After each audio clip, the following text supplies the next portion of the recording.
cik cilvēku, tik viedokļu. Arī, ja mēs salīdzinātu savus viedokļus, tu un es, arī mums būtu daļa no lietām kopīga un ļoti daudz arī atšķirīgas lietas, jo mēs arī balstamies katrs cilvēks uz savu pieredzi. Protams, ka viss ir atkarīgs no mūsu vērtībām, jo vērtību sistēma arī pavirza uz priekšu rīcības, ko mēs ikdienā darām, pavirza uz priekšu arī to, kā mēs lemjam par lietām, pavirza uz priekšu arī to, ar kādiem cilvēkiem mēs tiekamies, ar ko mēs sadarbojamies un tā tālāk. Un jāsaka vēl, ka kopumā, un arī tas nav nekāds noslēpums, mēs visi ļoti labi zinām pirmām kārtām jau paši par sevi, kā cilvēks ir tāda paslinka būtne.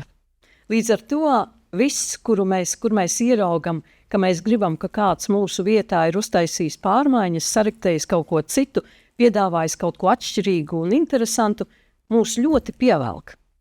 Bet tikko jautājums ir, ko tad mēs īsti paši gribam vai varam mainīt, tas vienmēr ir tas, ka mēs atrodam diezgan daudz aizbildinājumus, lai to nedarītu.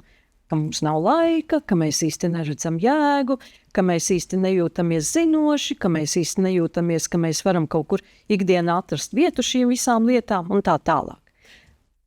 Es vēl pielikšu klāt to, ka te noteikti kopīgais, kas mūs tomēr kā sabiedrību kopumā pavirzīt uz priekšu var, ir vienas brilles, ko mēs lietojam. Un šīs brilles es varētu nosaukt par maciņa brillēm.